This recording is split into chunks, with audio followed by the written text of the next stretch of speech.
اللهم صل على سيدنا ومولانا محمد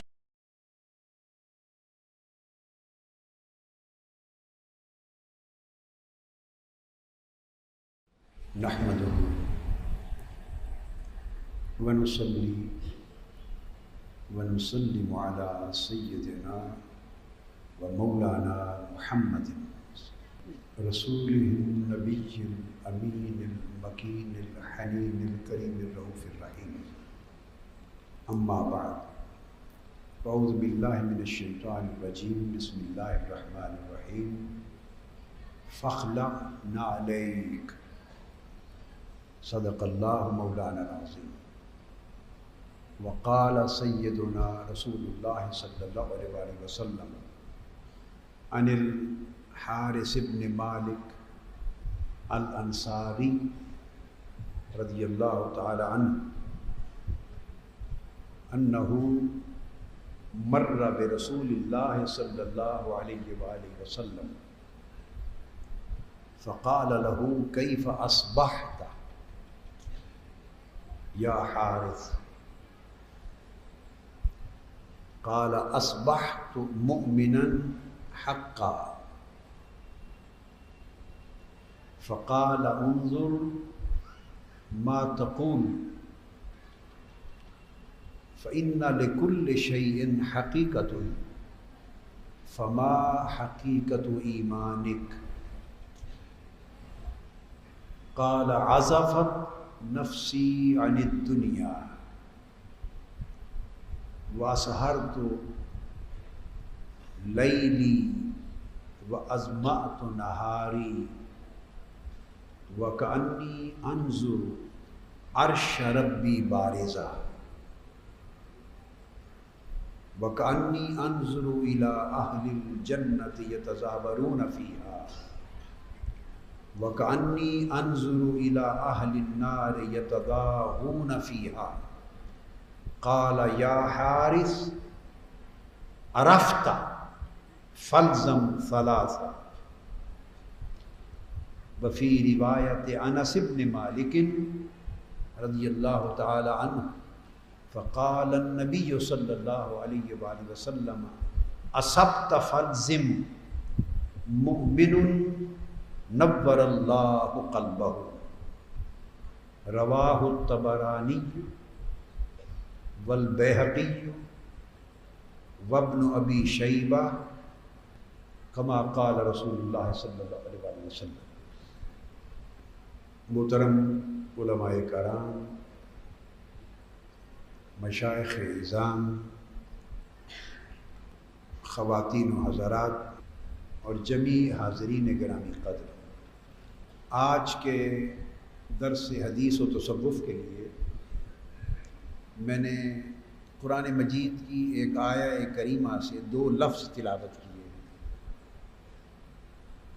تاکہ برکت ہم قرآن مجید سے حاصل کریں، اور پھر ایک حدیث میں نے پڑھی ہے جس حدیث کو امام طبرانی نے روایت کیا ہے،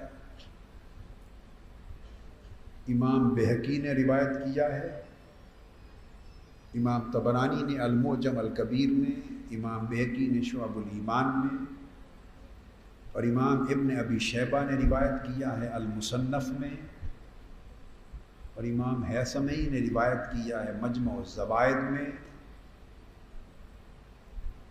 اور حتیٰ کہ امام بزاز سمیت کئی اور ائمہ حدیث نے اپنی اپنی سندوں کے ساتھ اس حدیث کو روایت کیا. بات شروع کرتے ہیں قرآن مجید کی آیت کریمہ کے ان 2 لفظوں سے.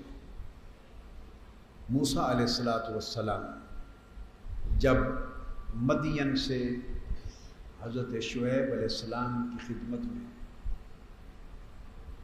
تربیت کی مدت پوری کرنے کے بعد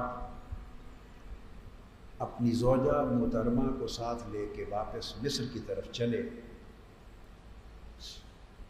اور وادی سینا سے گزرے، جسے قرآن مجید نے وادی ایمن کے لفظ کے ساتھ تعبیر کیا.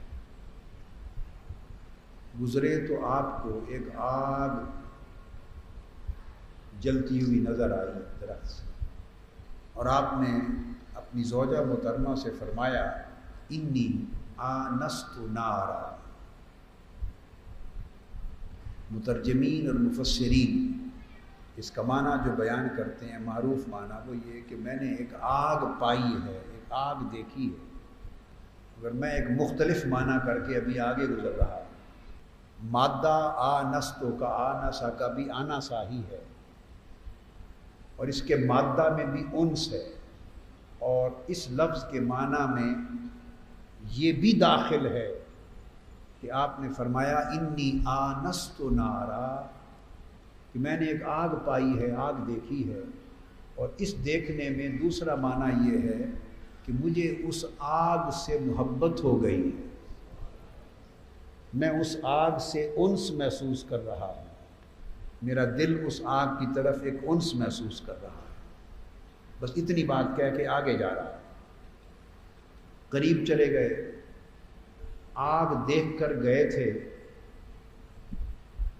تو نور سے بات ہو گئی،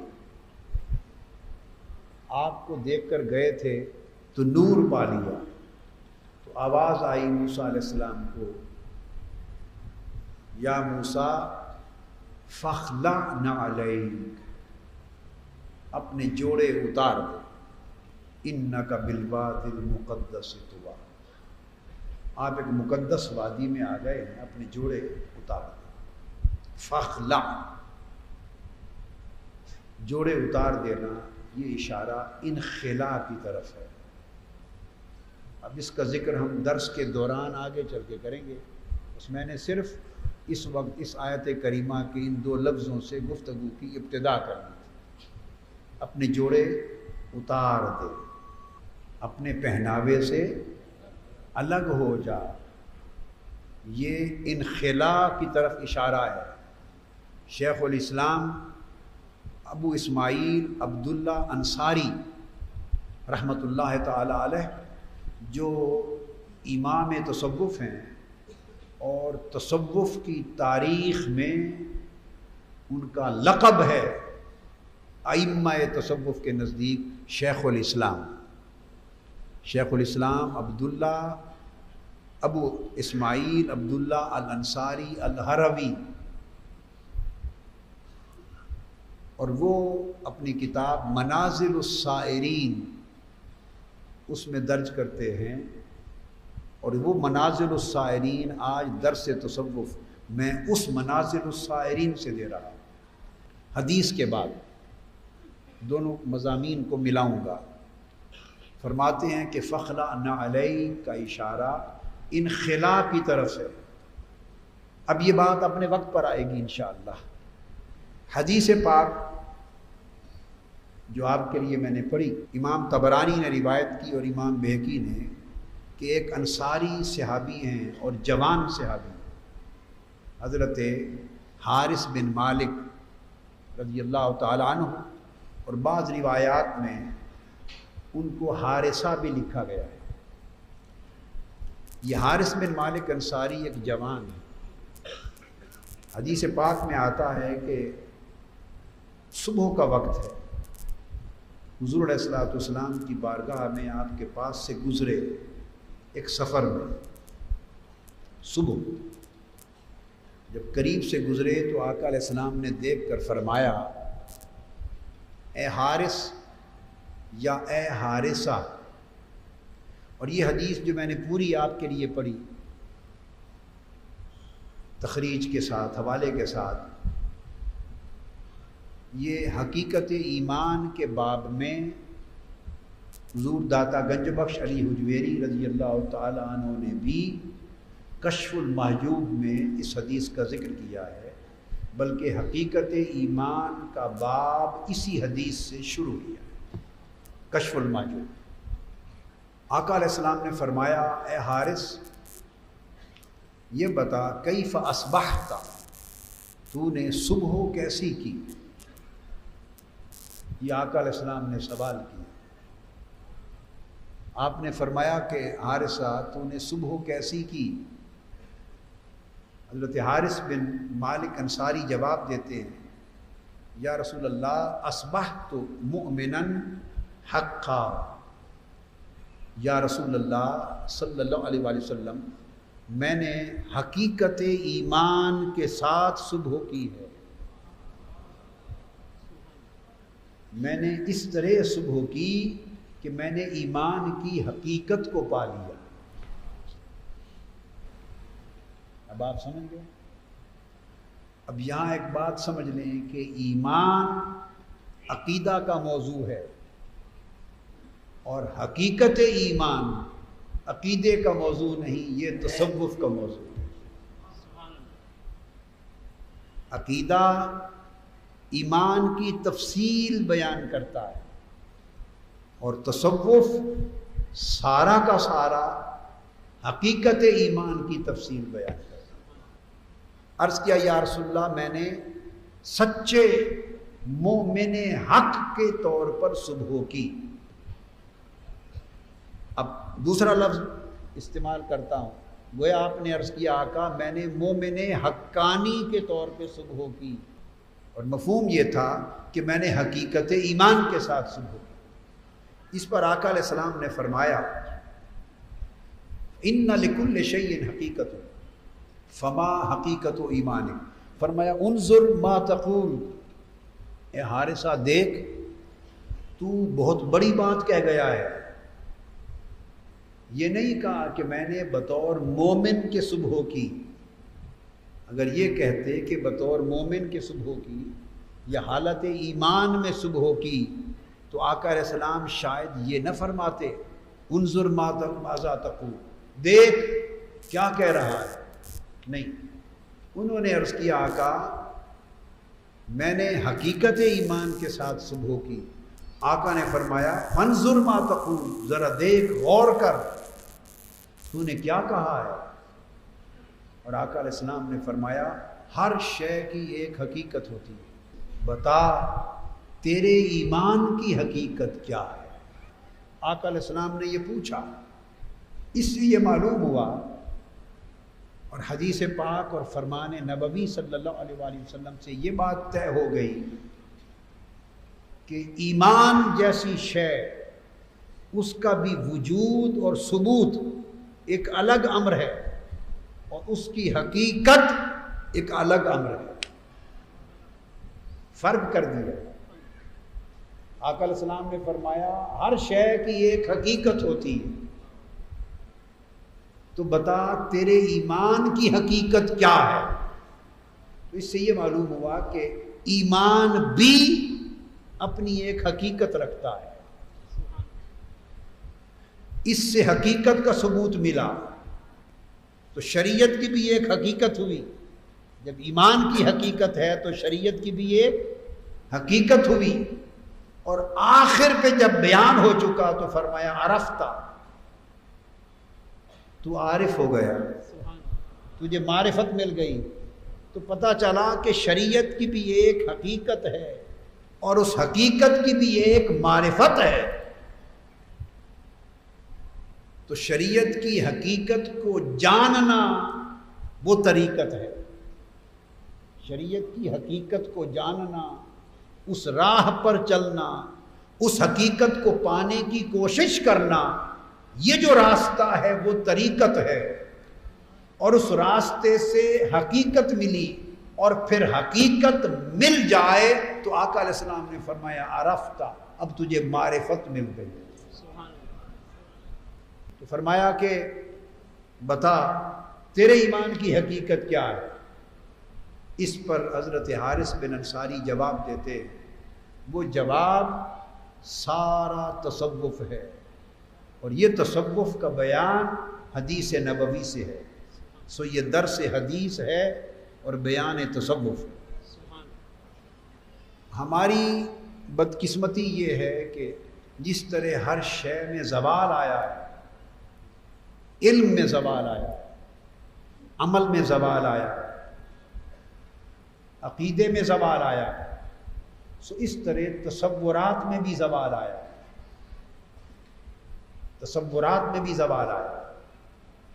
اس زوال کی وجہ سے ہم نے پورے دین کو، شریعت کو، طریقت کو، حقیقت کو، معرفت کو، دین کی تعلیمات کو، دین کے تصورات کو اپنی منشا، اپنے مفاد، اپنی طبع اور اپنی خواہش کے مطابق گھڑ لیا،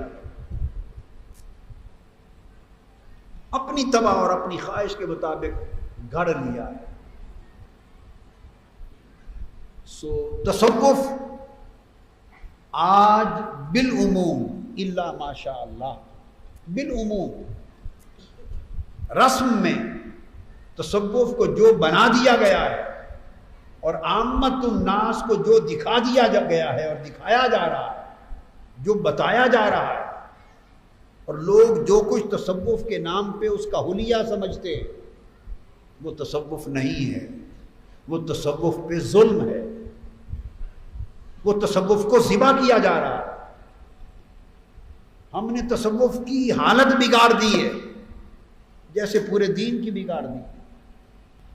لہذا ضرورت ہے اس امر میں کہ ہم دین اور تصوف کی اصل تعلیمات اور اصل تصورات کی طرف لوٹ جائیں، اگر دین کو بچانا چاہتے ہیں، اگر روحانیت کو بچانا چاہتے ہیں۔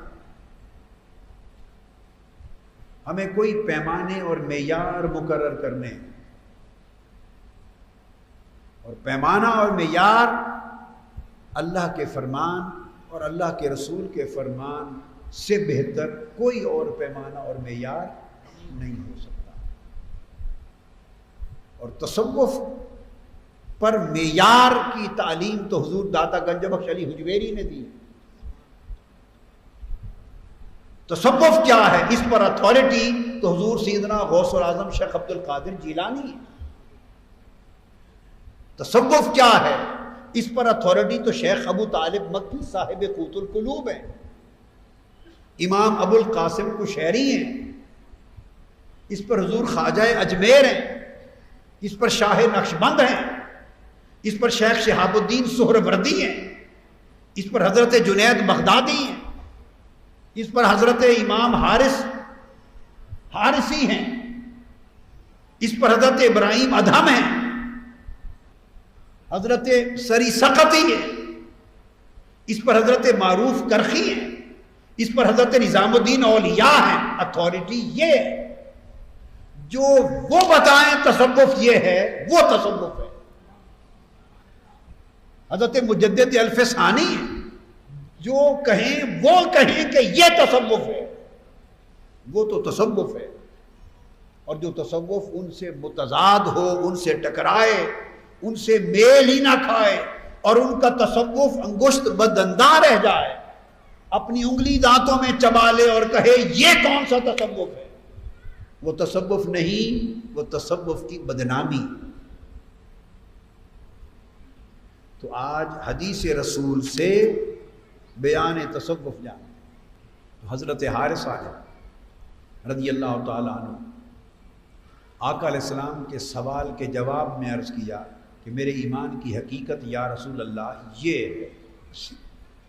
3 جملے ہیں، اور 3 جملوں میں سارے تصوف کا مضمون سمو دیا ہے۔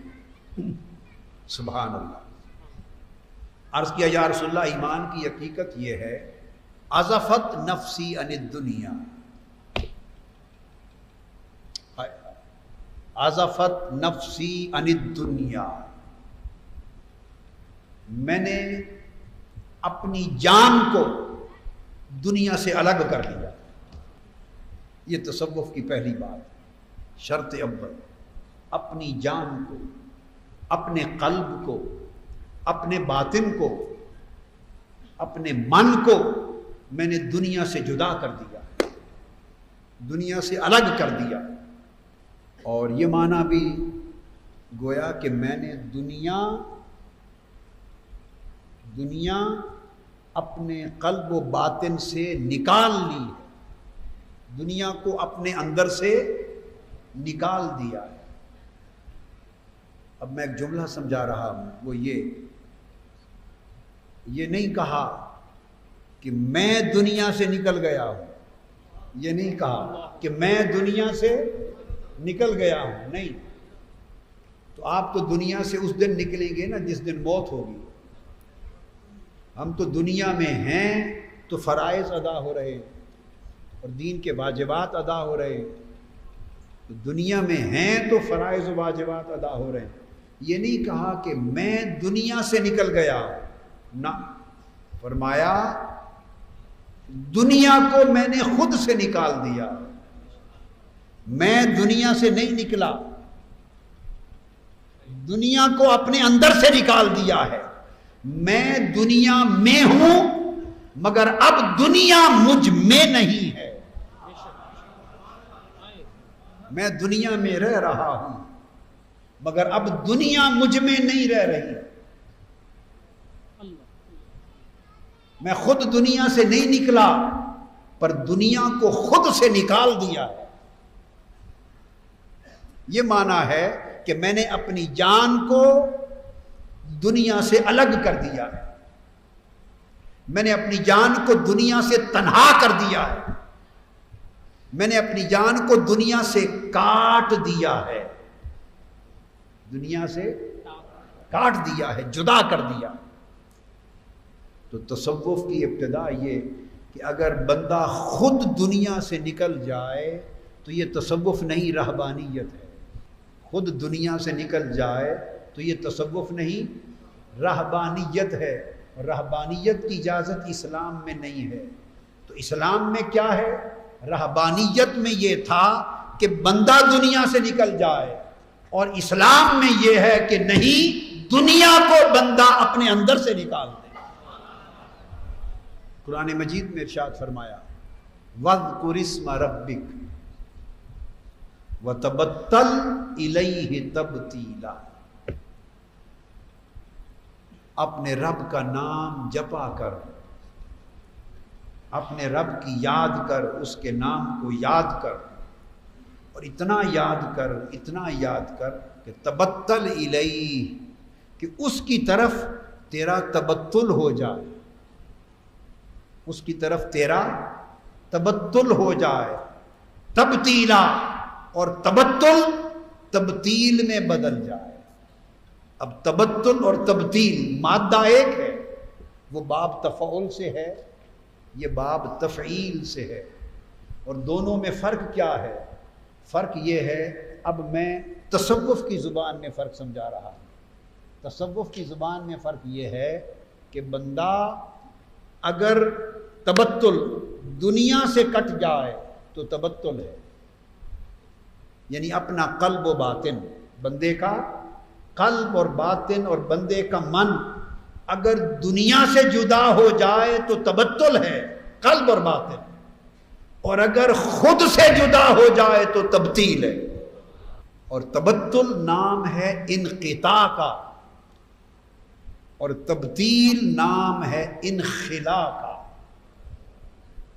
بندہ اپنے قلب کو، باطن کو، روح کو، خواہشوں کو، اندر کی کیفیت کو اور من کی دنیا کو دنیا کی لذتوں سے جدا کر لے. اس کے من کی راحت دنیا کی راحت سے متعلق نہ رہے. اس کے اندر کی لذت دنیا کی لذتوں سے جڑی نہ رہے. اس کے اندر کی کیفیت و رونق دنیا کی کیفیتوں اور رونقوں سے متصل نہ رہے. دنیا کی رونقیں اس کے اندر کی رونق کا باعث نہ ہوں. دنیا کی لذتیں، دنیا کی حلاوتیں، دنیا کی چاہتیں اس کے من کو حلاوت نہ دیں، مٹھاس نہ دیں، لذت نہ دیں، حلاوت نہ دیں. اس کی دنیا کی لذتوں اور اندر کی لذتوں کا تعلق کٹ جائے، دنیا کی لذتیں باہر رہ جائیں، من کی لذت کسی اور شے سے جڑ جائے. اگر اندر کی رونق باہر کی رونق سے کٹ جائے تو یہ انقطاع ہے. پھر بندہ دنیا کے خارج کی لذتوں سے کٹ جاتا ہے. جب باہر سے کٹتا ہے تو اندر ہی اندر رہ جاتا ہے. مگر دوستو، ابھی وہ ایک غیر سے جدا ہوا، اور وہ غیر کیا تھا؟ جو خارج میں تھا، جو اس کے خارج میں تھا. وہ جو غیر فی الخارج تھا اس سے کٹا تو تبتل ہوا. مگر ایک غیر بندے تیرے اندر بھی تو ہے. تیری وجود میں بھی ہے، تیری ذات میں بھی ہے، تیرے اپنے تشخص کے اندر بھی ہے، تیرے اپنے تعین کے اندر بھی ہے، تیری ہویت اور تیرے ہونے میں بھی ایک غیر چھپا ہوا ہے۔ جب تو کہتا ہے میں، تو اس میں بھی ایک غیر ہے۔ تبتل میں انقطاع ہوا تو تو اس سے کٹا۔ دنیا کی لذتیں، دنیا کی خواہشیں، دنیا کی چاہتیں، دنیا کی زینتیں، دنیا کی شہوتیں، وہ ساری کیا تھی؟ وہ تھی۔ وہ کیا تھی؟ وہ تھی جو تیرے خارج میں ہیں، جو تیرے خارج میں ہیں۔ وہ بیوی کی شہوت ہو، وہ اولاد کی شہوت ہو، محبت ہو، وہ مال و دولت کی شہوت و محبت ہو، وہ جاہ و منصب کی شہوت و محبت ہو، وہ طلب زر ہو، وہ طلب زن ہو، وہ طلب زمین ہو، وہ طلب مال ہو، یہ ساری طلب دنیا، یہ وہ ہے۔ یہ کیا ہے؟ وہ ہے۔ تو فرمایا وَتَبَتَّلْ إِلَيْهِ، بندے مولا کو یوں یاد کر کہ پہلے وہ سے کٹ جا، پہلے وہ سے کٹ جا۔ یہ تیرا رشتہ قلب جو تیرے خارج کے ساتھ جڑا ہوا ہے، اور لاکھوں کروڑوں بتوں کو تو نے اپنا معبود بنا رکھا ہے۔ کبھی منصب کی پوجا کرتا ہے، کبھی عمارت اور وزارت کی پوجا کرتا ہے، کبھی تو مال و دولت کی پوجا کے نیچے چل پڑتا ہے، کبھی دنیا کی جھوٹی عزت کے پیچھے چل پڑتا ہے۔ جدھر کی ہوا ہے تو ادھر کا پجاری ہو جاتا ہے۔ بندے اس رب کو یاد کرنا ہے تو یوں یاد کر کہ اس کی خاطر پہلے ہر اس سے کٹ جا۔ وہ جو وہ ہے اس وہ سے کٹ جا، وہ جو اس ہے اس سے کٹ جا۔ عرض کیا وَتَبَتَّلْ إِلَيْهِ، تبتل کا آرا چلا، تبتل کا آرا چلا، وہ کے رشتے کٹ گئے۔ خارج کی لذتوں میں گم ہونا، خارج کی چاہتوں میں گم ہونا، وہ کٹ گیا۔ جب وہ سے کٹا تو آواز آئی بندے تو وہ سے کٹ گیا، مگر ایک اور غیر رہ گیا ہے۔ پوچھا باری تعالیٰ وہ غیر کون؟ فرمایا اب وہ میں ہے۔ وہ گیا، وہ کٹا، میں باقی ہے، اور میں وہ سے بھی بڑا غیر ہے۔ بندہ دنیا کے فتنے سے نجات پاتا ہے، مگر نفس کا فتنہ اس سے زیادہ تباہ کن۔ ابھی میں ہے۔ قربان جائیں، رب کائنات نے تصوف کا پورا سلوک سمجھا دیا۔ فرمایا وَاذْكُرِ اسْمَ رَبِّكَ، اپنے رب کا نام یوں جپ اور اپنے رب کو یوں یاد کر۔ وَتَبَتَّلْ إِلَيْهِ، کہ تو کٹ جا، تبتل کٹ جا، الگ ہو جا، الیہ، اس کی طرف ہو جا، کٹ کر اس کی طرف ہو جا، اور پھر تجھے اس کی طرف جانے میں تبتل کے بعد کچھ اور بھی رکاوٹ بنے گی، وہ تیری میں ہے۔ فرمایا تبتیلا، پہلے انقطاع عن العالم کر، پھر انخلاء عن الذات کر۔ پہلے خارج کی لذتوں سے کٹ جا، پھر داخل کی لذتوں سے کٹ جا، پھر میں سے کٹ جا۔ جب انقطاع اور اس کے بعد انخلاء ہو جائے، انقطاع کے بعد انخلاء ہو جائے، تو اب وہ جو مطلب فرمایا عزفت نفسی عن الدنیا، کہ میں دنیا سے الگ ہو گیا۔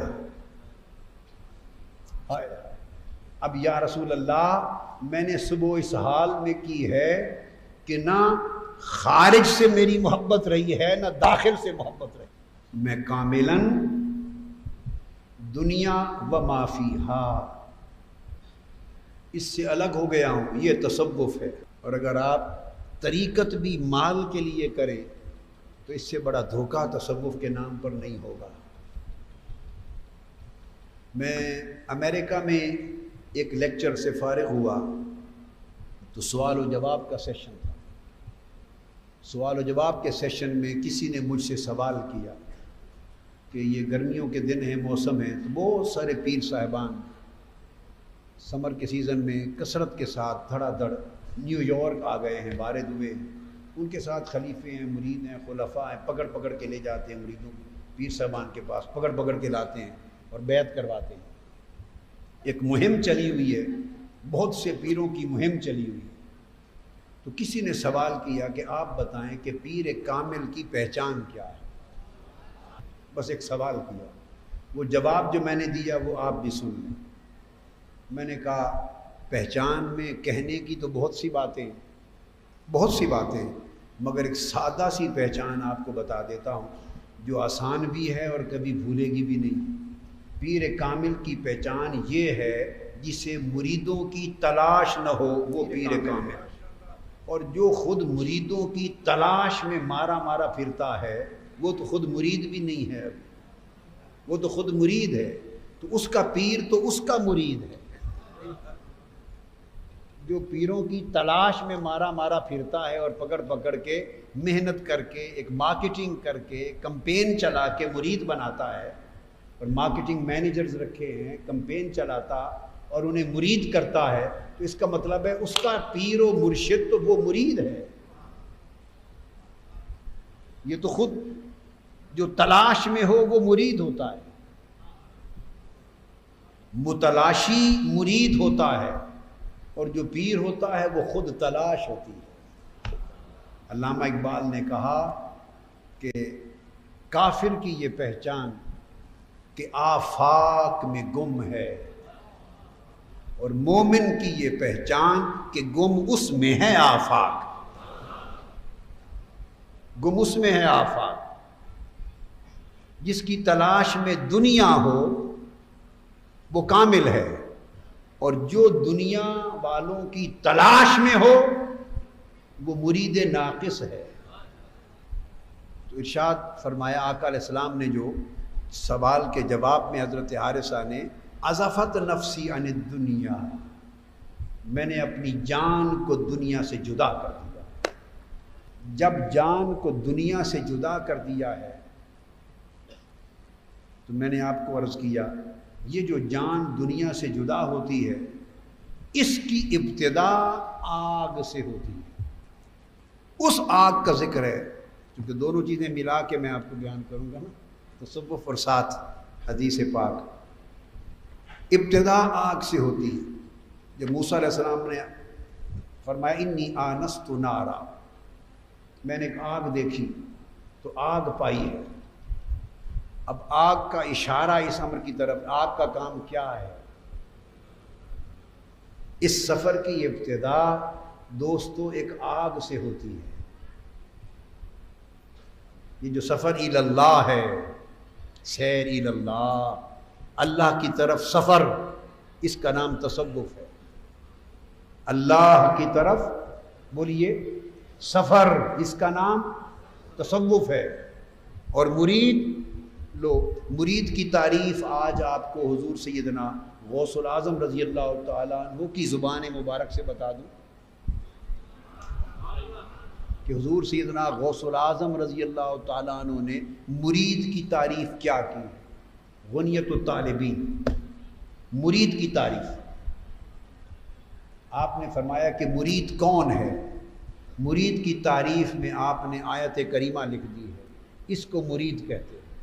وَاصْبِرْ نَفْسَكَ مَعَ الَّذِينَ يَدْعُونَ رَبَّهُمْ بِالْغَدَاةِ وَالْعَشِيِّ يُرِيدُونَ وَجْهَهُ، یریدون وجہہ۔ حضور غوث پاک فرماتے ہیں کہ مرید ارادے سے ہے، اور فرمایا ارادہ کرنے والا مرید ہے، ارادہ کرنے والا مرید ہے۔ اور فرمایا کس کا ارادہ؟ حضور غوث پاک کی تعریف، فرمایا یریدون وجہہ، جو صرف مولا کے مکھڑے کا ارادہ کرے وہ مرید۔ اور یہاں عالم یہ ہو کہ پیر تلاش مرید میں ہو،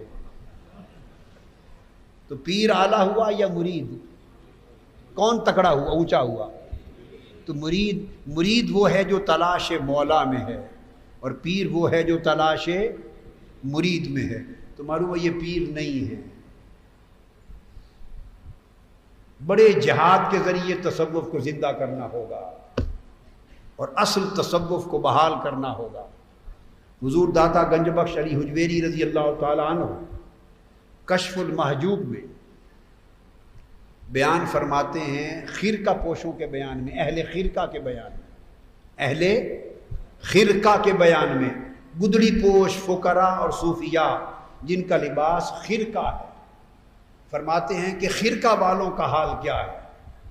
حضور داتا گنج بخش نے ارشاد فرمایا کہ میں اپنے شیخ کے ساتھ وسط ایشیا کی ریاستیں، یہ ازبکستان اور داغستان، یہ جو کوہستان کے علاقے ہیں، اس علاقے میں اپنے شیخ کے ساتھ گیا ہوا تھا سفر پر، اپنے شیخ کے ساتھ۔ تو فرمایا گندم کٹی پڑی تھی اور کھلیان گندم کے ڈھیر تھے، میں نے دیکھا کچھ خرقہ پوشوں کو، کچھ جنہوں نے صوفیاء والے لباس پہن رکھے تھے، گدڑیاں، جبے، خرقہ پوش، ان کو دیکھا وہ دامن پھیلا کر کھڑے تھے، سائل اور منگتے بن کر کھڑے تھے، اور مجھے تعجب ہوا کہ ہیں خرقہ پوش، یعنی لباس صوفیاء والا ہے اور دامن دنیا کے لیے پھیلا کے کھڑے ہیں، دنیا داروں کے لیے۔ میں حیران تھا۔ اتنے میں زمین کے کچھ مالک ذمہ دار آئے، انہوں نے کچھ گندم کے دانے، کچھ دنیا اناج ان کی جھولیوں میں ڈال دیا، وہ اناج لے کر خیرات لے کر چل دیے۔ میں نے اپنے شیخ سے عرض کیا، حضور داتا گنج بخش فرماتے ہیں، شیخ سے عرض کیا کہ حضور یہ خرقہ پوش جو لباس میں اہل تصوف ہیں، یہ اتنے ذلیل کیوں ہو گئے کہ دنیا داروں کے منگتے اور سائل بن کے کھڑے ہیں، اور انہوں نے ان کی جھولی میں خیرات ڈالی ہے، یہ دنیا داروں کے سائل بن گئے، یہ اہل تصوف ہو کر اتنے ذلیل کیوں ہو گئے؟ حضور داتا گنج بخش فرماتے ہیں کہ میرے شیخ نے جواب دیا، فرمایا علی حجویری میرے بیٹے، فرمایا اس لیے کہ ان کے مرشد اور پیر، یہ وہ لوگ ہیں کہ ان کے پیر مریدوں کی تلاش میں نکل پڑے، سو یہ ان کے خلیفے تھے، یہ دنیا کی تلاش میں چل پڑے۔ فرمایا جن کے پیر مریدوں کی تلاش میں ہوں، ان کے مرید اور خلیفے دنیا کی تلاش میں ہوتے ہیں۔ یہ حضور داتا گنج بخش علی حجویری نے ایک معیار قائم کیا ہے۔ یہ وہ بیان ہو رہا ہے، فرمایا عزفت نفسی عن الدنیا، میں نے اپنی جان کو دنیا سے جدا کر دیا ہے اور دنیا کو اٹھا کر اپنے من سے نکال پھینکا ہے، اور اپنے من کو دنیا کی آلائشوں سے، دنیا کی رغبتوں سے، دنیا کی چاہتوں سے اور دنیا کی کشش اور جذب سے میں نے اپنے من کو پاک کر دیا۔ یہ سفر اللہ، اللہ کی طرف روحانیت کا سفر آگ سے شروع ہوتا ہے، آگ سے۔ اور آگ سے کیوں شروع ہوتا ہے؟ آگ کی علامت یہ ہے کہ ہر شے کو جلا کے راکھ کر دیتی ہے۔ ارے تصوف، سلوک اور طریقت کا سفر آگ سے، آنست نارا، ایک آگ پائی ہے، اور تلاش حق میں چلنے والا مسافر آگ کی طرف جاتا ہے اور آگ سے انگارے لیتا ہے، اور آگ کی طرف اس لیے جاتا ہے کہ آگ ہر خیر کو جلا کے بھسم کر دیتی ہے۔ وہ آگ جو عشق الہی کی آگ ہے، اس کی آگ اور چنگاری کے بغیر سیر الی اللہ کا سفر شروع نہیں ہوتا۔ اور اس آگ کی خوبی یہ ہے کہ وہ اللہ کے ہر خیر کو جو اللہ سے دور لے جائے، جو اللہ سے بھلا دے، جو اللہ کے باب میں غفلت پیدا کر دے، جو دیس بھلا دے، جو اللہ کی اطاعت بھلا دے، جو اللہ کی بندگی بھلا دے، جو اللہ کی عبادت بھلا دے، جو اللہ کی محبت بھلا دے، جو اللہ کی معرفت بھلا دے، جو اللہ کے قرب کی لذتیں بھلا دے، ہر وہ شے جو اللہ سے دور کر دے اس کو غیر کہتے، اور ہر وہ جو اللہ کے قریب کر دے اسے غیر نہیں کہتے۔ ہر وہ جو اللہ کے قریب کر دے وہ غیر نہیں ہوتا، وہ اپنا ہوتا ہے، وہ اپنا ہوتا ہے۔ غیر اللہ، اللہ کا غیر وہ ہوتا ہے، وہ ہوتا ہے جو اللہ سے دور کر دے۔ جو بندے کو اللہ کا غیر بنا دے وہ خیر ہوتا ہے، جو بندے کو اللہ کا عاشق بنا دے وہ خیر نہیں ہوتا۔ جو بندے کو اللہ کا محب بنا دے، جو بندے کو اللہ کا مطیع بنا دے، جو بندے کو اللہ کا عابد و ذاکر بنا دے، جو دوری سے نکال کر، دوری کے اندھیروں سے نکال کر اللہ کی قربت کے نور میں ڈال دے، وہ اللہ کا غیر نہیں ہوتا، وہ اللہ کا دوست ہوتا ہے۔ اپنی زوجہ کو فرمایا، جب مدین سے چلے آگ نظر آئی، فرمایا رک جا، وہ آگ نظر آئی ہے اور میں اس کے لیے طبیعت میں انس محسوس کر، رغبت محسوس کر رہا ہوں، میں نے ایک آگ پا لی ہے، میں نے ایک آگ پائی ہے، میں اس کے پاس جاتا ہوں، لعلی آتیکم منہا بخبر۔ ارشاد فرمایا دو کام کروں گا، یا تو اس آگ میں سے کوئی خبر لے آؤں گا۔ ہائے ہائے، تو پہلی بات یہ معلوم ہوئی کہ خبر آگ لگے تو تب ملتی ہے، اور جنہیں آگ نہیں لگی وہ بے خبر رہتے ہیں۔ خبر اللہ کی عزت کی قسم پڑھنے پڑھانے سے نہیں ملتی، پڑھنے پڑھانے سے نہیں ملتی، پڑھنے پڑھانے سے علم آتا ہے، خبر نہیں آتی۔ اور جس کو اس کی طرف جانا ہو اس کی اطلاع علم سے نہیں ملتی، وہ خبر سے ملتی ہے۔ اس لیے فرمایا الرحمن فاسأل بہ خبیرا، وہ رحمت والا رب رحمان، اس کا پوچھنا ہے تو فاسأل بہ خبیرا، کسی باخبر سے پوچھ۔ نہیں کہا رحمان کی بات علم والے سے پوچھ، یہ نہیں کہا رحمان کی بات خبر والے سے پوچھ۔ ہائے، خبر ضرب یضرب پڑا ہوا ہو نہ ملے، اور ضرب یضرب ہی نہ پڑا ہو تو تب مل جائے، چونکہ خبر تو آگ سے ملتی ہے۔ حضرت شمس تبریز نے جب کتابیں اٹھا کر مولا روم کی قلمی نسخے تالاب میں پھینک دیے اور طلباء نے شور مچایا، تو باہر آ کے آپ نے پکڑ لیا، پوچھا کہ یہ کیا کر دیا؟ اس نے کہا کوئی بات نہیں، شور نہ مچائیں، کیا ہوا ہے؟ ہماری کتابیں برباد ہو گئیں، قلمی نسخے تھے، تم نے پانی میں تالاب میں پھینک دیں اور کتابیں ساری ختم ہو گئیں۔ کہا نہیں، ایسی کیا بات ہے، مجھے مہلت دیں۔ شمس تبریز ایک باخبر شخص ہے، جب آئے تھے تو فلسفہ پڑھایا جا رہا تھا، وہ فقیر منش درویش مجذوب بیٹھ گیا۔ تھوڑی دیر بعد اس نے پوچھا مولانا روم سے، ابھی وہ مولوی رومی تھے، مولائے روم نہیں بنے تھے، مولوی رومی سے پوچھا ای چیز یہ کیا پڑھ پڑھا رہے ہو؟ آپ نے کہا ایاں علم است کہ تو نہ دانی، درویش یہ وہ علم ہے کہ تجھے یہ نہیں آتا، تو نہیں جانتا۔ چپ کر گئے۔ پھر شور مچ گیا تو تالاب میں اتر گئے، ایک ایک کتاب تالاب کے پانی سے نکالتا تھا شمس تبریز، اور جاڑتا تھا تو گرد نکلتی تھی، اور ساری کتابیں خشک حالت میں سپرد کر دی۔ تو مولوی رومی کی حالت بدل گئی، تو پوچھا شمس تبریز ای چیز یہ کیا ہے؟ انہوں نے کہا ایاں سرس کہ تو نہ دانی، یہ وہ راز ہے کہ اسے تو نہیں جانتا۔ اس دن مولانا روم کو خبر ہوئی کہ مجھے خبر نہیں ہے۔ اور اگلی بات یہ کہ علم احساس دلاتا ہے کہ مجھے معلوم ہے۔ عالم جتنا بڑا ہوتا چلا جائے احساس بڑھتا چلا جاتا ہے کہ میں جانتا ہوں۔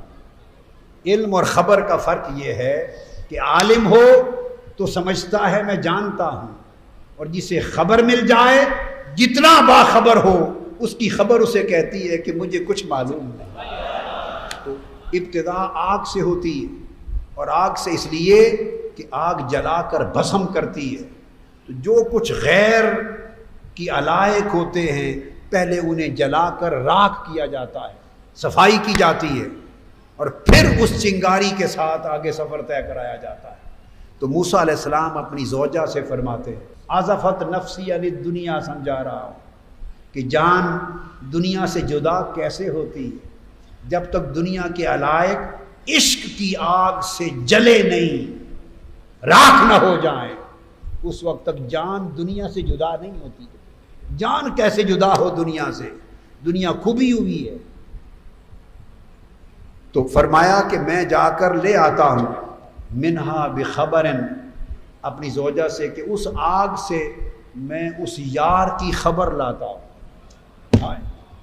جس کی تلاش میں نکلے ہیں، بتاتے ہیں اس آگ سے یار کی خبر لاتا ہوں، کوئی پتہ لاتا ہوں یار کا، او آتیکم بشہاب قبس، اور یا اس میں سے کوئی بھکتا ہوا جلتا ہوا انگارہ لاتا ہوں۔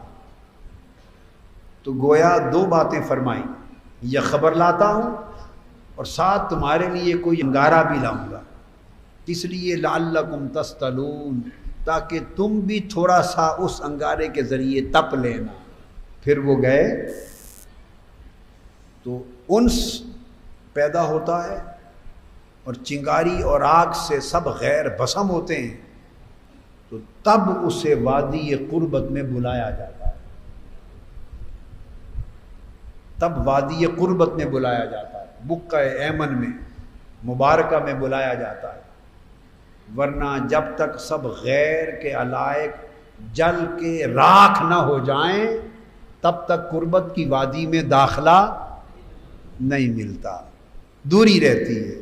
قربت میں تب بلایا جاتا ہے، اور جب قربت میں بلا لیا جائے تو قربت میں بلا کر اس وقت کہتے ہیں کہ جب آگ سے بھسم ہو گیا تھا، تو ابھی تو بھسم ہوا تھا دنیا کے علائق دنیا، وہ خارج والا غیر بھسم ہوا تھا مگر اندر کا ہے، اس وقت کہتے ہیں فخلعنا علیک، اے موسیٰ جو خارج کے علائق تھے وہ تو جلا دیے، اب یہ جو میں ہے اس سے بھی باہر نکلا، فخلعنا علیک، اب اپنے پہناوے سے، اپنے تعین ذات سے بھی باہر نکلا، اپنے لباس پہناوے اپنے تشخص ذات سے بھی نکلا، یہ انخلاء عن الذات ہے، خود سے بھی الگ ہو جا، یہ تب جا کے فنا تام ہوتی، اور اس کو پھر خطاب کیا جاتا ہے کہ میں تیرا رب ہوں، اس سے کلام کیا جاتا ہے۔ جب انقطاع عن الدنیا اور انخلاء عن الذات، جب تک دونوں چیزیں نہ ہو جائیں اس وقت تک اس سے ہم کلامی نہیں ہوتی، اور یہ کیفیت ہو جائے تو یہ مقام فنا ہے، اور جب اس وادی فنا سے کوئی پار کر لے، عبور کر لے، اس کو بقا نصیب ہوتی ہے۔ حضرت خواجہ باقی باللہ رحمۃ اللہ علیہ سے آپ کے ایک مرید نے سوال کیا کہ حضرت یہ فنا اور بقا کیا ہے، یہ مسئلہ سمجھا دیں۔ آپ نے فرمایا جو میرا جنازہ پڑھانے آئے گا فنا اور بقا کی بات اس سے پوچھ لینا، آپ کا وصال ہو گیا، آپ نے آخر وقت میں وصیت فرما دی، اعلان ہو گیا، آپ نے فرمایا کہ میرا جنازہ وہ شخص پڑھائے جس کی پوری عمر ایک رات بھی تہجد قضا نہ ہوئی، وہ میرا جنازہ پڑھائے۔ جب یہ بات ہو گئی تو سارے اولیاء، صلحاء، علماء، اللہ کے تمام بندے سر جھکا کے صفوں پر کھڑے تھے، اور ایک رات بھی تہجد قضا نہ ہوئی ہو، اس شرط کے ساتھ حضرت خواجہ باقی باللہ کا جنازہ پڑھانے کے لیے آگے مصلی پر ہونے کی ہمت نہ پڑ رہی تھی، سب منتظر تھے۔ ایک نقاب پوش بزرگ آگے بڑھے، چہرے پہ نقاب ڈالا ہوا بزرگ آگے بڑھے، اور بڑھ کے انہوں نے جنازہ پڑھا دیا۔ جب جنازہ پڑھا دیا تو وہ جانے لگے تو وہ مرید آگے لپکا، دوڑ کے اس نے دامن پکڑ لیا، عرض کی حضرت آپ جا رہے ہیں، حضرت نے مجھے فرمایا تھا کہ جو میرا جنازہ پڑھانے آئے گا اس سے فنا و بقا کا مسئلہ پوچھ لینا، تو مجھے یہ تو بتاتے جائیں کہ فنا کیا ہے اور بقا کیا ہے۔ دور لے جا کر اس سائل کو دور لے جا کر اس نقاب پوش بزرگ نے چہرے سے نقاب پلٹا تو حضرت خواجہ باقی بلا خود تھے اور سائل کو فرمایا وہ جو لیٹا ہوا ہے جس کا جنازہ پڑھا کے آ رہا ہوں وہ فنا ہے اور یہ جو پڑھا کے جا رہا ہے یہ بقا ہے۔ جب بندہ علائق دنیاوی سے جدا ہوتا ہے اور جب بندہ تشخص ذات سے جدا ہوتا ہے اور تعین ذات سے جدا ہوتا ہے، اپنی ہویت سے جدا ہوتا ہے، اپنے ہونے سے جدا ہوتا ہے، اپنے چاہنے سے جدا ہوتا ہے، اپنی چاہتوں سے، اپنی لذتوں سے، اپنی خواہشوں سے، اپنی شہوتوں سے، اپنے تعینات سے، اپنے تشخصات سے، اپنی حدود سے، اپنی پہچان سے جب جدا ہوتا ہے تو لوگوں سنو، جب وہ خود سے جدا ہو گیا تو فنا سے جدا ہو گیا۔ فنا تو وہاں تھا جہاں تک وہ خود تھا، جب تک وہ خود میں تھا وہ فانی تھا۔ جس دن اس نے خود کو خود سے جدا کر لیا، فنا ادھر رہ گئی، وہ وادی بقا میں چلا گیا۔ جب بندہ خود کو خود سے جدا کرتا ہے تو لوگوں فنا تو اسی دن چھوٹ جاتی ہے، اور جس نے فنا کو جدا ہو کر زندگی میں مار دیا اب اس کو کون مارے گا؟ وہ صاحب بقا ہوتا ہے۔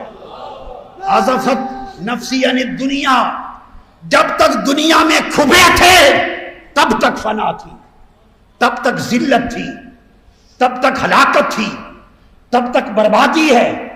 لوگوں ہم اپنے آپ کو ہلاکت میں ڈالے ہوئے ہیں، ہم بربادی میں ڈالے ہوئے ہیں۔ یہ جسے آپ 4 دن کی عزت سمجھتے ہیں، اللہ کی عزت کی قسم یہ عزت نہیں، یہ ذلت ہے۔ یہ مال و دولت کی چھاؤں، یہ دنیا کی جھوٹی عزتوں کی عیش، یہ جاؤ منصب اور دنیا کی ہوا اور لوگوں کے سلاموں کی ساری تمکنت ذلت ہے، فنا ہے، اس میں دوام نہیں ہے۔ جو لوگ عمر بھر خود کو خود کے سپرد کیے رکھتے ہیں وہ فانی، اور جو خود سے جدا ہوتے ہیں وہ خود کو فنا سے جدا کر دیتے ہیں، وہ باقی ہیں۔ اگر کسی کے ذہن میں یہ خیال آئے کہ میں نے ایک لطیف عارفانہ بات کہہ دی، اس پر کوئی سند بھی ہو جائے تو قرآن کی سند دیتا ہوں۔ سورہ 3 تو ہر ایک کو آتی ہے، آسان دلیل دیتا ہوں۔ اللہ رب العزت نے فرمایا لَقَدْ خَلَقْنَا الْإِنسَانَ فِي أَحْسَنِ تَقْوِيمٍ، اس رب کریم نے انسان کو احسن تقویم میں پیدا کیا۔ وہ جو حال جس میں انسان پیدا ہوا وہ احسن تقویم تھا۔ ثُمَّ رَدَدْنَاهُ أَسْفَلَ سَافِلِينَ، پھر اسے اس دنیا میں خواہشوں شہوتوں بھری دنیا میں بھیجا، گھٹیا ماحول میں بھیجا تو اسفل سافلین ہو گیا۔ اب سمجھیں کہ بندے کا ایک مقام جو اس کی ابتدا میں تھا وہ احسن تھا۔ ہم سب جب بنے تھے تو احسن تھے، اور پھر جب یہاں آئے تو اسفل ہو گئے۔ جب سے دنیا میں گرے تو گھٹیا ہو گئے، اسفل ہو گئے، احسن سے اسفل ہو گئے۔ مگر قرآن کہتا ہے کہ سب اسفل نہیں رہیں گے، اور سارے اسفل نہیں رہے، اور سارے ہی اسفل نہیں رہتے۔ جو اس دنیا میں پھنسائے گئے اسفل ہو گئے، اور جو اس میں سے بچائے گئے وہ الا الذین آمنوا، کچھ وہ سوائے ان لوگوں کے کہ جو ایمان لے آئے۔ تو جو واپس ایمان کی راہ پہ چل پڑے ان کو فرمایا آمنو، وہ مومن ہو گئے۔ تو آپ نے دیکھا کہ پہلے احسن تھے، پھر اسفل ہوئے، اسفل سے جو بچ گئے اس سفلیت سے بچ گئے تو اللہ نے ان کو مومن بنا دیا۔ ایمان سے مزین ہوئے، مومن ہو گئے، اور مومنوں میں کئی اونچے کیے گئے اعمال صالحہ کے ساتھ، طاعت کے ساتھ، عبادت کے ساتھ، اللہ کی بندگی کے ساتھ، حضور علیہ الصلوۃ والسلام کی غلامی کے ساتھ۔ جو لوگ طاعت اور عبادت اور ریاست کی نعمت پا گئے تو وہ صرف مومن نہ رہے، پھر وہ مومن صالح ہو گئے۔ الا الذین آمنوا وعملوا الصالحات، تو احسن تھے، اس ماحول میں آئے، اسفل ہوئے، اسفل سے کئی نکل گئے، مومن ہوئے، اور مومنوں میں کئی ابھر گئے، اونچے ہو گئے، وہ صالح ہوئے۔ اب آگے وہ جگہ آ رہی ہے جہاں سے وہ نقطہ سمجھانا چاہتا، وہ صالحین ہو گئے، اعمال صالحہ والے کیا ہو گئے؟ صالحین ہو گئے۔ اب اللہ رب العزت نے فرمایا عامل الصالحات فلہم اجر غیر ممنون، ان کے لیے اجر ہے، ان کے لیے اجر ہے۔ کیسا اجر؟ غیر ممنون، جو کبھی ختم نہ ہوگا۔ ان کے لیے اجر ہے جو کبھی ختم نہ ہوگا۔ تو گویا وہ ماجور غیر ممنون ہوئے، وہ ایسے ماجور ہوئے کہ جن کا اجر کبھی ختم نہیں ہوگا۔ اب جو بات بڑے سادہ طریقے سے آپ کو سمجھانے لگا ہوں وہ یہ کہ یہ ان کو اجر ملا اور اجر کبھی ختم نہ ہوگا، تو بولیے اجر مل کس کو رہا ہے؟ اللہ کو یا بندے کو؟ کس کو مل رہا ہے اجر؟ بولیے اللہ تو اجر دینے والا ہے، اللہ تو اجر دینے والا ہے۔ دے کس کو رہا ہے؟ بندے کو۔ تو بندہ ماجور ہے، بندہ۔ تو اللہ نے فرمایا کہ کئیوں کو، سب کو نہیں، بعضوں کو ایسا اجر دوں گا جو کبھی ختم نہ ہوگا۔ تو یہ ممکن ہے کہ اجر تو کبھی ختم نہ ہو، ماجور ختم ہو چکا ہو، جس بندے کو اجر مل رہا ہے وہ فنا ہو چکا ہو، وہ ختم ہو چکا ہو، جس کو اجر دیا جا رہا ہے وہ تو کبھی کا ختم ہو چکا ہو، تو اجر کس کو دے رہے ہیں؟ اس سے بڑا بھی مذاق ہوگا کہ جس نے اجر لینا تھا وہ تو کبھی کا ختم اور فنا ہو چکا ہے، تو اجر مر گیا اور فنا ہو گیا، اجر کس کو دے رہا ہے؟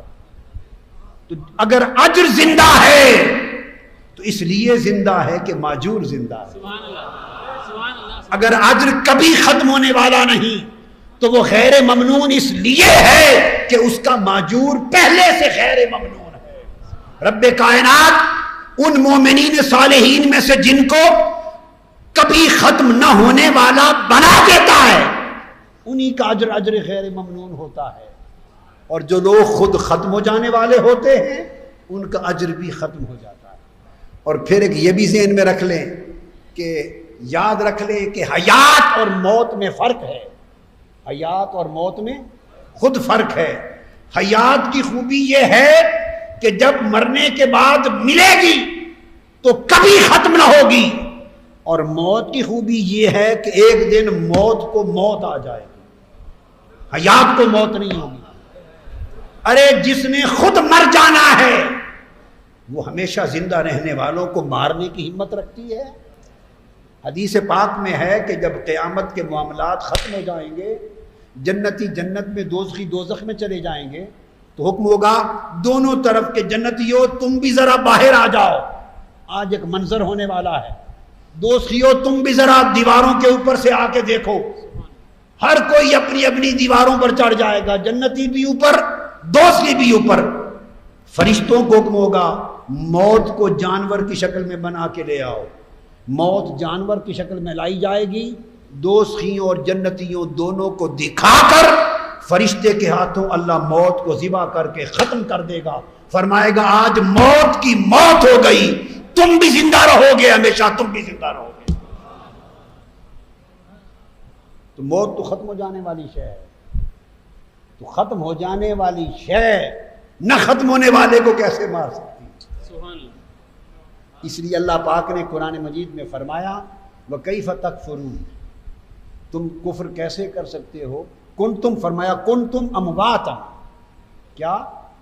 کنتم امواتا، تم مردہ تھے، یعنی ظاہراً کچھ نہ تھے، فَأَحْيَاكُمْ اس نے تمہیں زندہ کر دیا، یعنی ماں کے پیٹ سے جلایا، پیدا کیا، زندہ کر دیا۔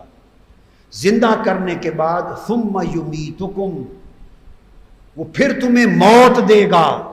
یہ جو موت آتی ہے جب جنازہ پڑھ کے قبر میں دفن کرتے ہو، موت دے گا۔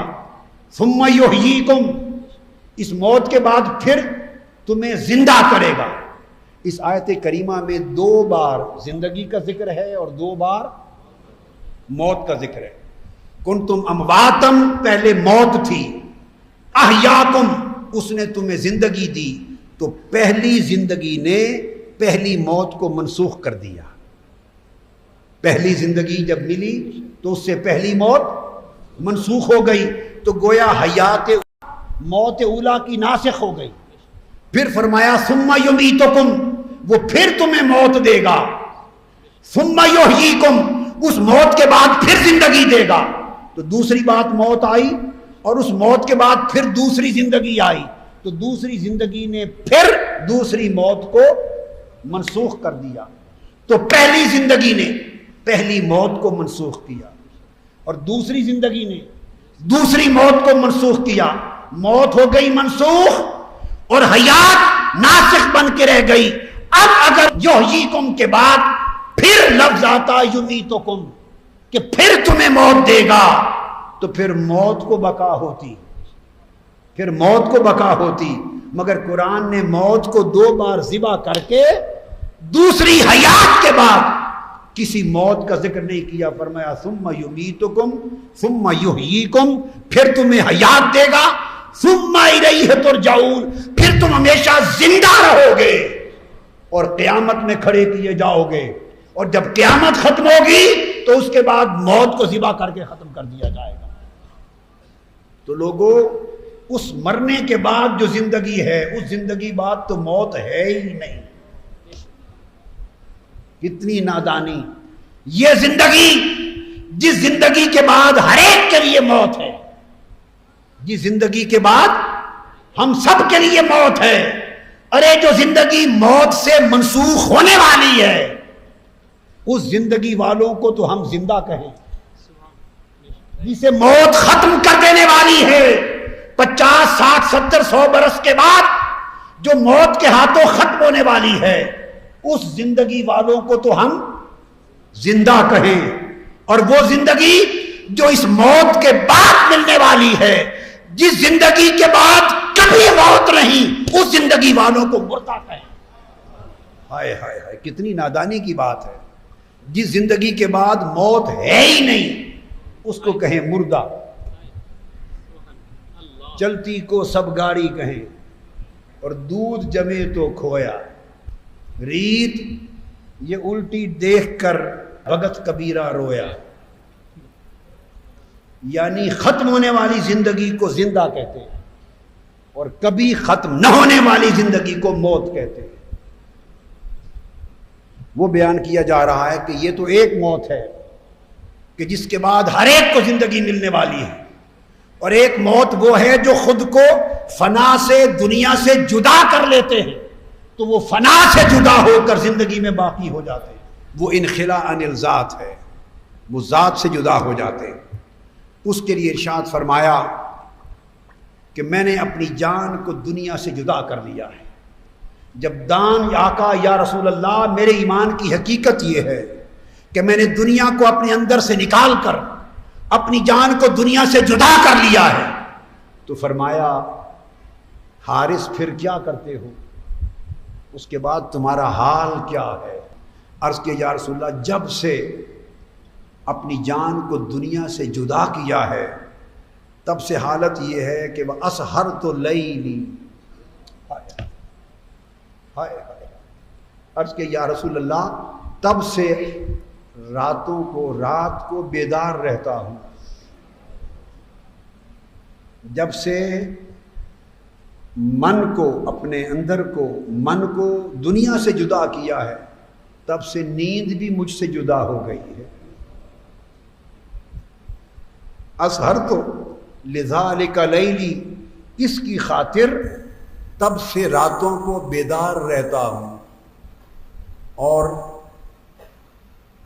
وَأَسْهَرْتُ لَيْلِي وَأَظْمَأْتُ نَهَارِي، اور دن کو پیاسا رہتا ہوں، تب سے رات کو جدا رہتا ہوں اور دن کو پیاسا رہتا ہوں۔ ارے پیاس کس بات کی؟ پانی نہیں ملتا، مشروب نہیں ملتا، ٹھنڈا نہیں ملتا، پیاسا کیوں رہتا ہوں؟ آپ سمجھے پیاس کس بات کی؟ ہائے ہائے ہائے، کہتے ہیں جب سے جان کو دنیا سے جدا کیا ہے تب سے رات کو بیدار رہتا ہوں اور دن کو پیاسا رہتا ہوں۔ اور معلوم ہے پیاس کس شے کی؟ پیاس اس رات کی۔ ہائے ہائے ہائے، سارا دن پیاسا رہتا ہوں، پیاس میں تڑپتا ہوں کہ پھر سائے ڈھلیں اور رات آ جائے۔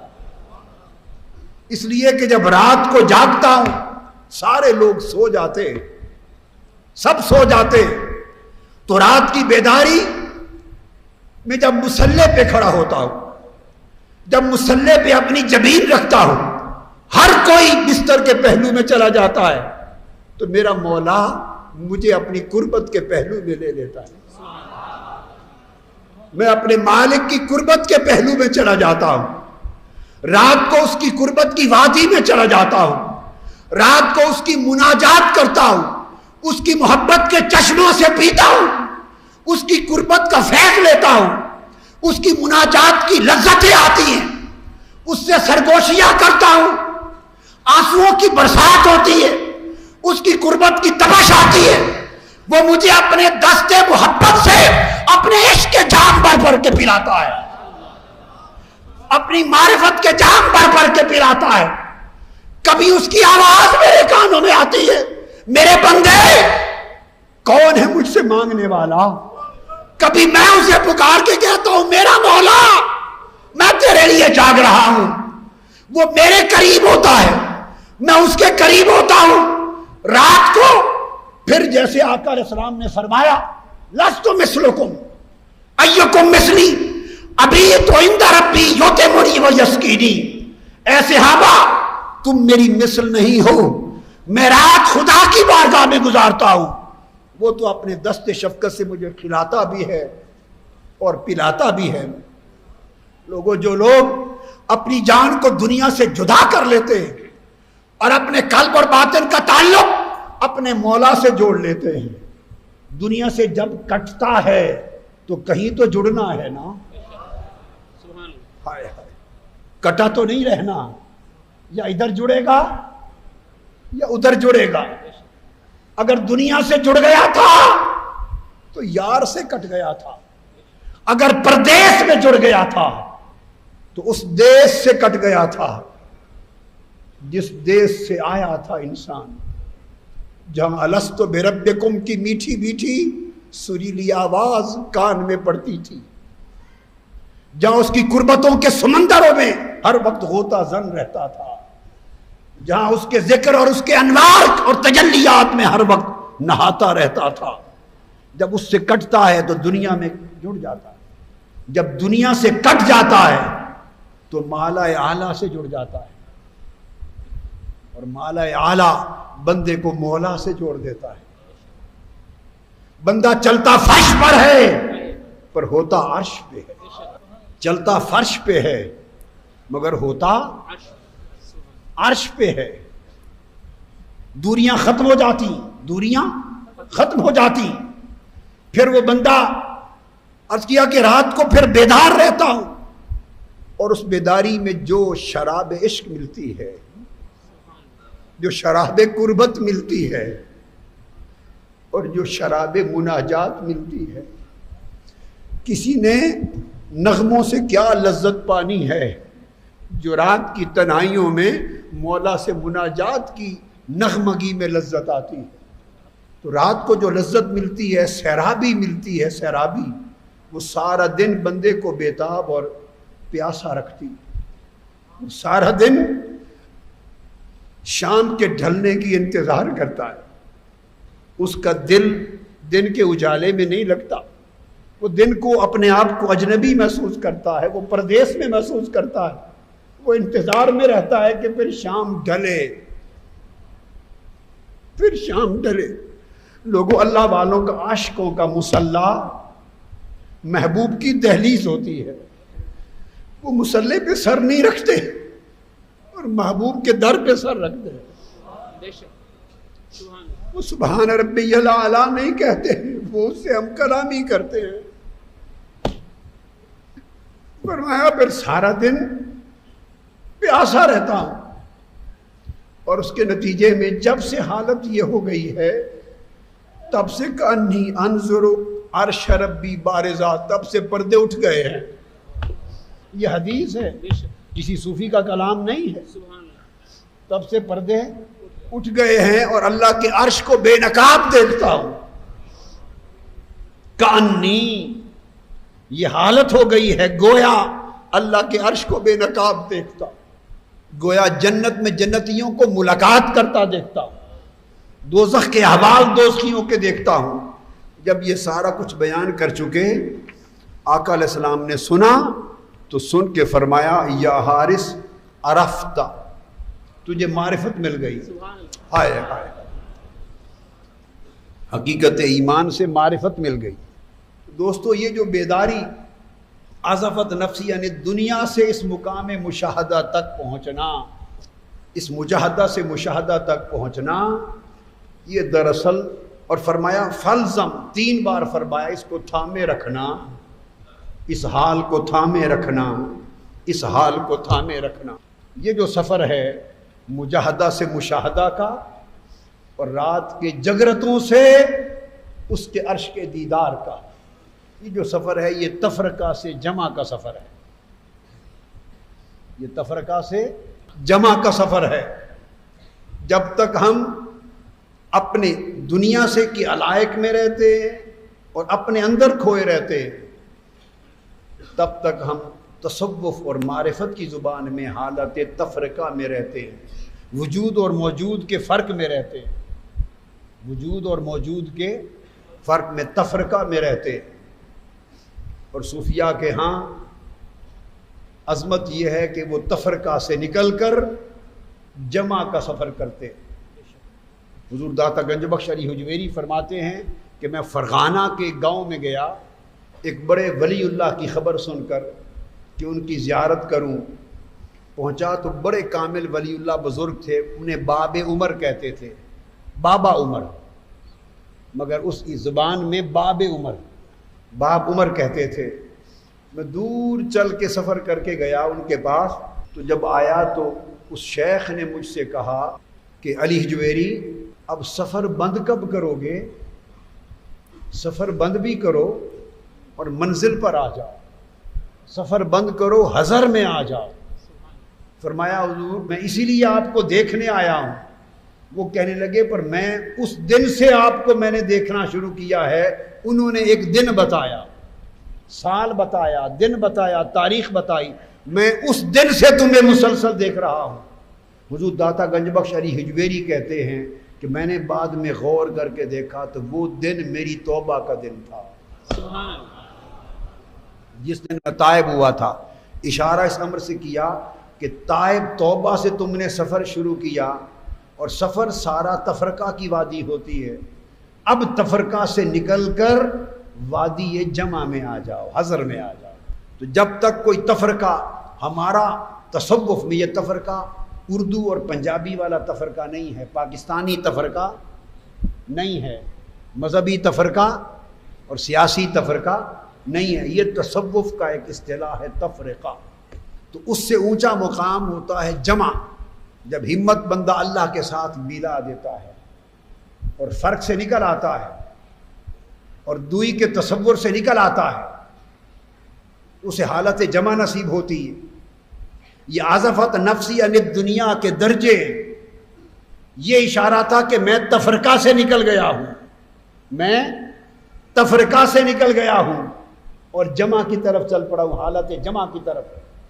ہمارا بھی تفرقہ کا ایک مقام اور ہمارا بھی حالت جمع کا ایک مقام، اولیاء کا بھی ایک حالت تفرقہ ہوتی اور اولیاء کا بھی ایک مقام جمع ہوتا ہے۔ انبیاء کے مقام نبوت میں بھی ایک حالت تفرقہ ہوتی اور ان کے مقام نبوت پر بھی ایک حالت جمع کی ہوتی ہے. ہر ایک کا تفرقہ اس کے حال اور منصب کے مطابق اور ہر ایک کا جمع اس کے حال اور اس کے منصب کے مطابق. جب حالت تفرقہ ہوتی ہے کسی کی ہو اس وقت میں اور تو کا فرق ہوتا ہے. وہ فرق علم میں بھی ہوتا ہے, وہ فرق شہود میں بھی ہوتا ہے, وہ فرق وجود میں بھی ہوتا ہے, وہ فرق عین میں بھی ہوتا ہے, وہ فرق ہوتا ہے. اور جب کوئی حالت تفرقہ سے نکل کر حالت جمع میں جاتا تو من و تو کا فرق مٹ جاتا ہے. حضرت داؤد علیہ السلام قرآن مجید نے ان کے مقام تفرقہ کا بیان کیا. جنگ میں انہوں نے جالوت کو مارا. داؤد علیہ السلام پیغمبر ہے مگر حالت تفرقہ کی طرف اشارہ ہے. تو قرآن مجید نے کہا قاتل داؤد و جالوت, کہ داؤد علیہ السلام نے جالوت کو مارا, پیغمبر نے مارا جالوت کو. تو قرآن میں اللہ پاک نے کہا کہ داؤد نے مارا جالوت کو. یہ ایک مقام نبوت پر حالت تفرقہ ہے کہ داؤد نے جالوت کو مارا. ادھر تاجدار کائنات نے کنکریاں ماری, کنکریاں ماری. اور قرآن کہتا ہے وما رمیت اذ رمیت ولکن اللہ رما. وہ کنکریاں آپ نے نہیں ماری میرے حبیب اذ رمیت, جو آپ نے ماری تھی. تو جو آپ نے ماری تھی یہ حضور کا ابتدائی حال تفرقہ تھا. مقام نبوت محمدی میں اشارہ ہے حالت تفرقہ کا, جیسے حضرت داؤد کا اشارہ دیا مگر وہاں بات ختم کر دی. یہاں فرمایا اذ رمیتا, جو تو نے ماری تھی میرے حبیب ما رمیتا, وہ تو نے نہیں ماری. ما رمیتا کہہ کر حالت تفرقہ کو منسوخ کر دیا اور اسے بدل دیا ما رمیتا کہہ کر حالت جمع کے ساتھ. محبوب جو کنکریاں آپ نے ماری تھی وہ آپ نے نہیں ماری, جو آپ نے ماری تھی وہ آپ نے نہیں ماری. تو فرمایا سفر کی ابتدا تھی تو حالت تفرقہ تھی, سفر کی ابتدا تھی تو حالت تفرقہ تھی. مگر محبوب آپ کا انقطاع, آپ کا انخلاء, آپ کا سیر اللہ, آپ کی توجہ اللہ, آپ کا رجوع اللہ اتنا بڑھتا گیا بڑھتا گیا بڑھتا گیا کہ تفرقہ بدل گیا مقام جمع سے. اس رمیتا کو ہم نے ما رمیتا سے بدل دیا, وہ آپ نے نہیں ماری. اب بتائیے وہ آپ نے نہیں ماری تو نہ مارنا تو ہو گیا, پہلے تھا آپ نے ماری, اب آپ نے ماری اس کی نفی ہو گئی کہ آپ نے نہیں ماری. مگر بات ادھوری رہ گئی, پھر ماری کس نے؟ پہلے تھا جو آپ نے ماری, اب فرمایا وہ آپ نے نہیں ماری. تو تفرقہ مٹ گیا, حالت جمع ہو گئی. مگر حالت جمع میں یہ بات نہ کھلی تو اولیاء اور افاق کہتے ہیں کہ تاجدار کائنات کو رب کریم نے حالت تفرقہ سے نکالا, مقام جمع پر پہنچایا, اور مقام جمع اس کو مصطفیٰ کا مقام نہیں ٹھہرایا, یہاں سے نکال کر مقام جمع الجمع پر ٹھہرایا. فرمایا جو آپ نے ماری آپ نے نہیں ماری. کس نے؟ ولکن اللہ رما, ہاتھ آپ کے تھے, مارنے والا خدا. ولکن اللہ رما, یہ جمع الجمع کا مقام دے دیا. یعنی آقا علیہ السلام کی ذات اقدس میں انقطاع اور انخلاء, عزفت نفسی عن الدنیا, انقطاع اور انخلاء اتنے کمال پر پہنچا کہ رب کائنات نے اس رمیتا پر بھی اکتفا نہیں کیا جو داؤد علیہ السلام کے لیے کر لیا, جو دوسرے پیغمبروں کے لیے کر لیا, وہ حضور کو وہاں نہیں چھوڑا. وما رمیتا آپ نے نہیں ماری, یہاں پر بھی اکتفا نہیں کیا. انقطاع اتنا کامل ہوا کہ وما رمیتا پہ نہیں چھوڑا, فرمایا یہاں جا کر تسکین ہوئی ولکن اللہ رما, وہ خدا نے ماری تھی. جب خدا نے تفرقہ کو مٹا کر جمع میں بدل دیا ہے, تم تفریق کیوں ڈالتے ہو؟ اور جس خدا نے جمع کے حال پہ نہیں چھوڑا وہ جمع الجمع پہ لے گیا. پھر تفریق کیسی؟ پھر دوسرا مقام قرآن مجید میں فرمایا ان الذین یبایعونک، جو لوگ آپ سے بیعت کرتے ہیں، جو میرے حبیب آپ سے بیعت کرتے ہیں، یبایعونک آپ سے بیعت کرتے ہیں، اشارہ حالت تفرقہ کی طرف، اس بات ہے آپ سے بیعت کرتے ہیں، وہ اللہ سے بیعت کرتے ہیں، تو تفرقہ مٹا کر حالت جمع پہ لے آئے. حالت وہ اللہ سے بیعت کرتے ہیں. تو سوال ہوا باری تعالیٰ ہم نے تو ہاتھ حضور کے ہاتھ میں دیا تھا، تو اللہ سے بیعت کیسے ہو گئی؟ وہ مقام جمع پوری بات کو کھول نہ سکا. ہم نے تو حضور کے ہاتھ میں ہاتھ دیا تھا، تو آپ سے بیعت کیسے ہو گئی؟ تو جمع الجمع پر بیان آیا، فرمایا ید اللہ فوق ایدیہم، لوگوں دیکھنے میں مصطفیٰ کا ہاتھ تھا، حقیقت میں خدا کا ہاتھ. یہ مقام جمع الجمع ہے. آقا علیہ السلام کو یہ مقام بقا میں اور خدا کی بارگاہ میں حالت انخلا میں اللہ کی بارگاہ اور اس کے ساتھ جمع میں وہ مقام نصیب ہوا کہ ساری کائنات کے ولیوں کو جمع کا فیض حضور کی جمع الجمع کی بارگاہ سے ملا. تو حالت تفرقہ اور حالت جمع میں فرق یہ ہے کہ اس میں نیک سے نیک خواہش بھی تفرقہ کہلاتی ہے. نیک سے نیک خواہش بھی بولیے تفرقہ کہلاتی ہے. اور جمع کا مقام اور جمع الجمع تب ہوتا ہے کہ کوئی خواہش بھی نہیں رہتی. آدم علیہ السلام کے لیے قرآن مجید کہتا ہے کہ شیطان نے قسمیں کھائیں اور آدم علیہ السلام نے پھل کھایا، اور جب پھل کھایا تو دو سبب تھے، محرک دو تھے. ایک تھا ان تکونا ملکین، کیا؟ ایک خالدین فیہا، ایک محرک تھا کہ ہمیشہ یہاں رہو گے، یہ مقام قربت تھا، اور ہمیشہ یہاں رہنا اللہ کی دائمی قربت کی خواہش تھی. تو آدم علیہ السلام کے محرک کو بیان کس نے کیا؟ ایک خواہش یہ تھی کہ دائماً اللہ کی قربت رہے. تو چاہت کیا تھی اللہ کی قربت کی؟ یا ان تکونا ملکین، یا فرشتے ہو جاؤ گے. اب فرشتے ہونا کیا اس وجہ سے تھا وہ یہ سمجھتے تھے کہ فرشتوں کے ہو جانے سے درجہ بلند ہو جائے گا؟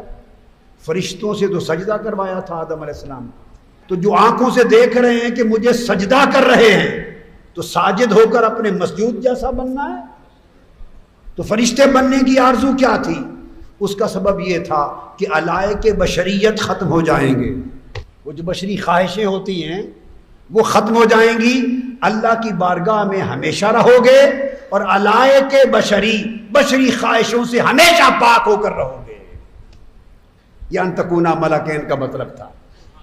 تو دونوں خواہشیں، اور کس کے لیے؟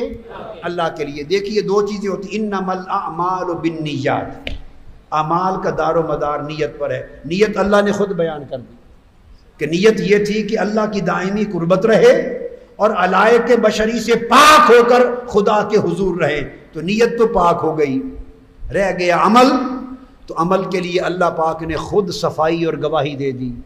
فرمایا فناسیہ، میرا آدم خبردار، آدم کو گنہگار نہ کہنا، میرا آدم بھول گیا، اس سے بھول ہوئی.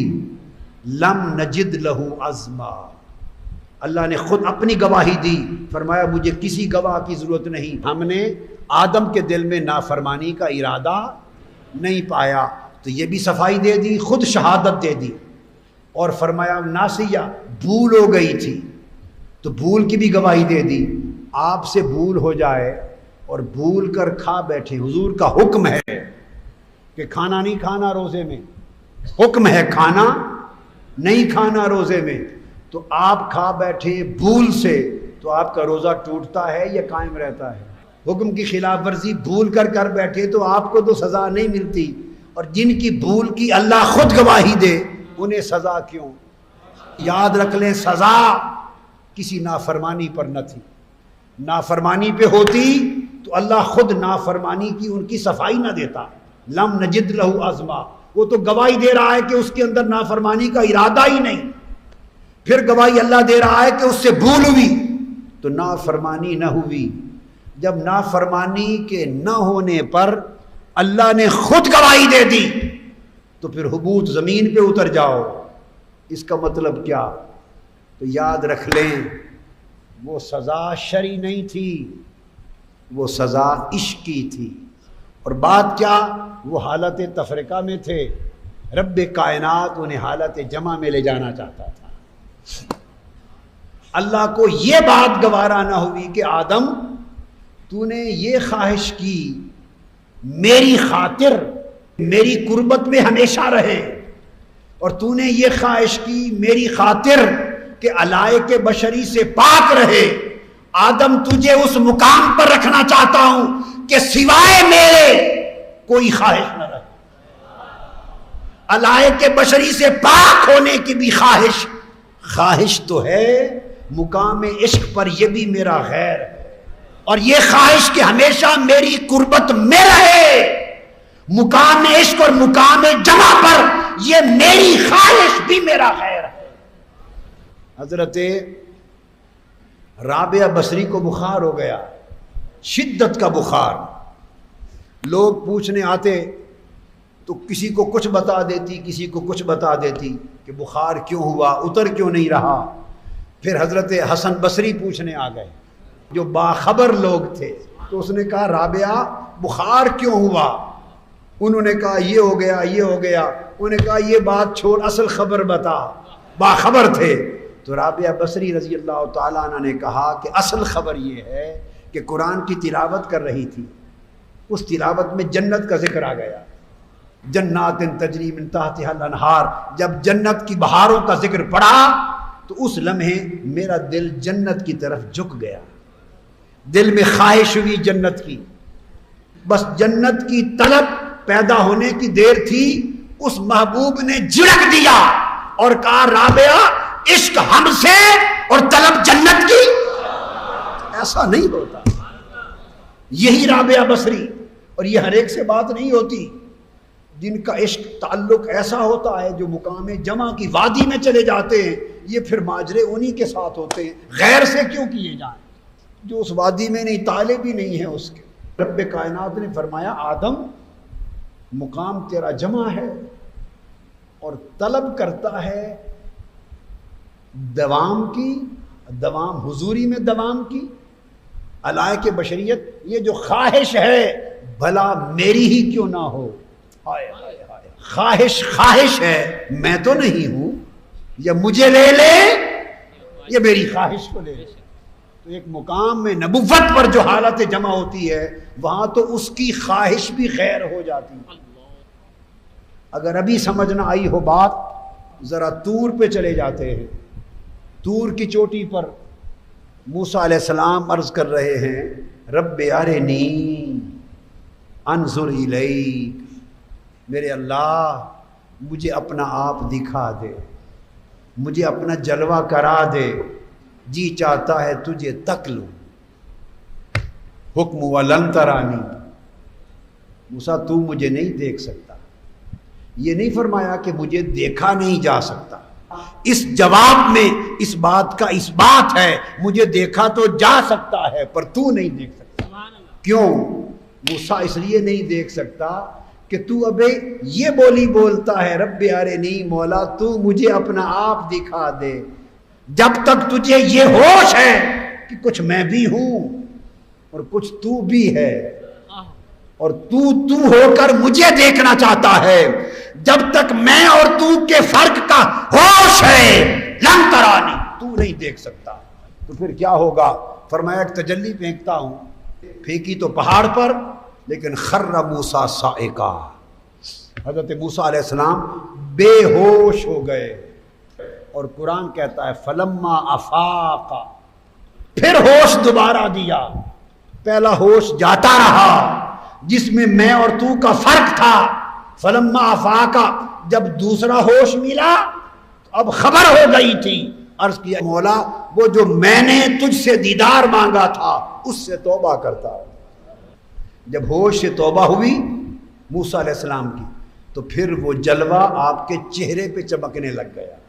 جلوہ دیکھنے آئے تھے، خود موسیٰ علیہ السلام کا چہرہ جلوہ گاہ بن گیا۔ مولانا روم اسی طرح اشارہ کرتے ہیں، محرم ای ہوش جز بے ہوش نے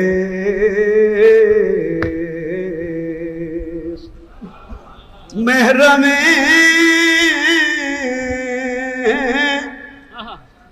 ای ہوش جز بے ہوش نے